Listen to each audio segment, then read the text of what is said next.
Welcome back.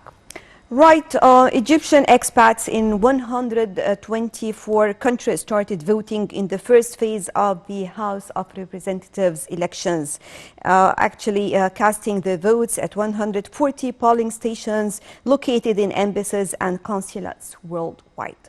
To discuss this in more detail over the phone, we have with us Ambassador Gamal Baioumy, former Assistant Foreign Minister. Hello? Hello? Hello? Hello, how are you? Good morning, Mr. Ambassador. Hello. Good morning. Yes. Hello, how are you? Right, Mr. Good Ambassador. morning. Good morning to you. Can you hear me?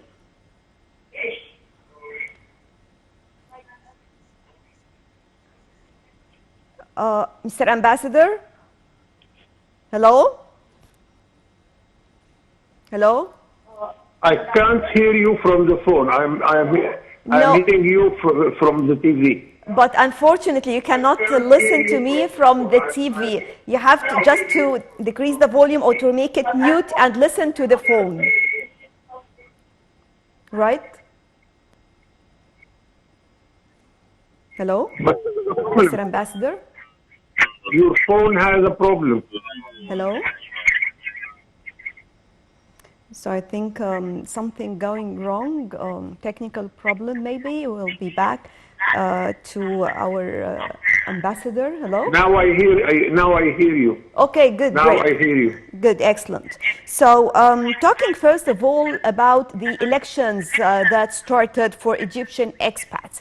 And we know that this time it is completely different. We have many more facilities provided to the Egyptian expats and giving them more facilities so that they can be able to participate in the elections. So could you tell us more about it?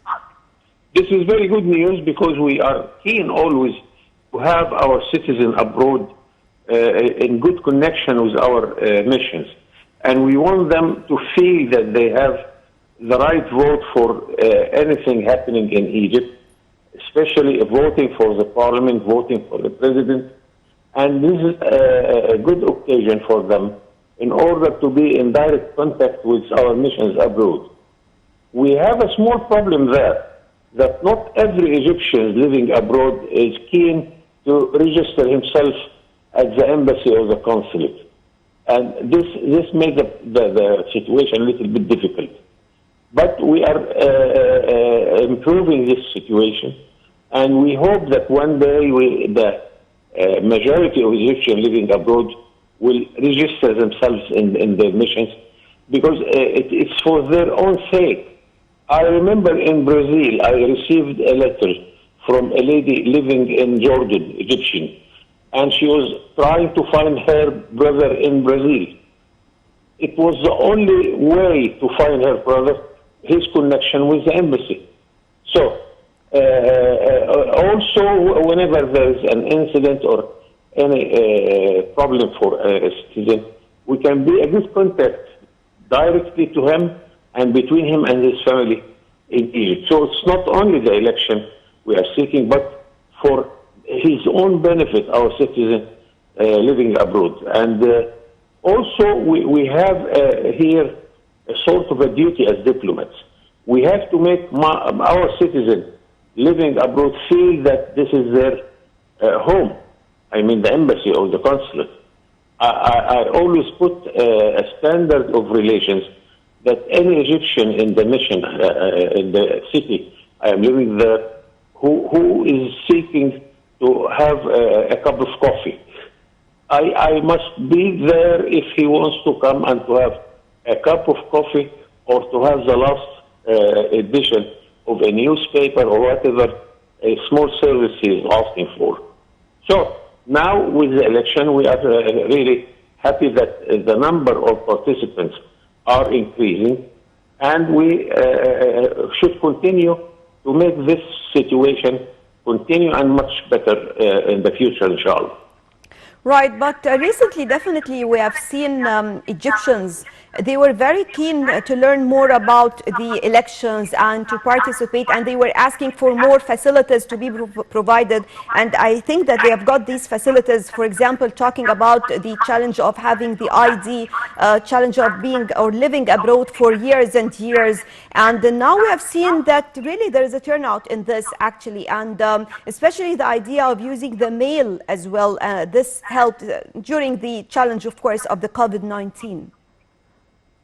This is a good improvement because previously we were asking the presence of every citizen during the election, and this was not practical. I remember in Brazil there were Egyptians living 4,000 kilometers far from the consulate, so it's not normal to ask all of them to come at that day. So thank God that now we discover that we can use the mail or use the IT technology, which is very important. I hope we can use this even in Egypt in order to make more and more participants go to the election and give their votes. And this is a sort of a success for the electoral operation. Right.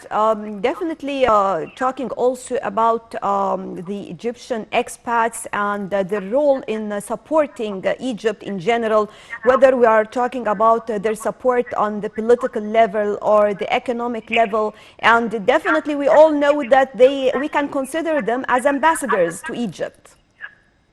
Absolutely. We consider that we have 11 million ambassadors abroad. This is not a joke. We have a large community here and there. Take the Egyptians living in the Gulf or in the Emirates or Arabia Saudi. They are well known. You can meet them frequently.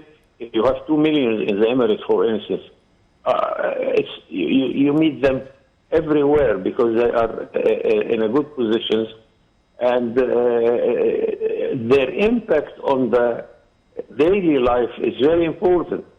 So we can use this politically, we can use it economically, and thank God that from the economic point of view, they are a good addition to our economy with their remittances, exceeded some days $29 billion. This is not a joke, although they send it to their families, of course. But after all, this is a foreign currency coming in the economy. And in the political life, in where they are, it is very important because they have, with their presence, a good impact on the political life in the countries they are hosting. Right. And of course, talking also about their economic support as well, and also about how important it is to be always present and be playing an active part when it coming to all the political and economic situations. And definitely when we come to this, the elections, actually, this is also very, very important and very important for the new future as well. I'm talking, of course, about the new generation who were born in different countries, yet Egypt is inside them. This is another very important side of the story. And of course, the Egyptians living abroad, they have a sort of economic impact on their country by the remittances they are sending, as we mentioned. But much more important, if they can participate in the investment activities, either by themselves and their money, or with their partners, foreign partners, who can come, because the foreign direct investment is very important, not only because of the money, but transfer of technology. An investor comes to Egypt, he is bringing his money and bringing new technologies which we don't know yet. So this is a good role for an Egyptian living abroad, and we have seen this many times whenever we are in contact of this sort of activity. Investment is also another dimension. A third dimension is still the education, and you rightly mentioned the new generation who was born abroad, and he hasn't lived a long time in Egypt, we have to make them feel that their first country is Egypt, that they can come anytime, they can continue their education if they want, they can add to our knowledge if they are graduated and they have the experience which we need. Many dimensions, of course, of education also is very important there. Right, Ambassador Gamal Baioumy, former Assistant Foreign Minister, thank you very much for joining us. And I guess with this we come to the end of our breakfast show for today. Thank you all for joining us. Remember, join us again tomorrow, same time, for more on the breakfast show. Till then, thank you for joining us and stay tuned for more coming up on Nile TV International.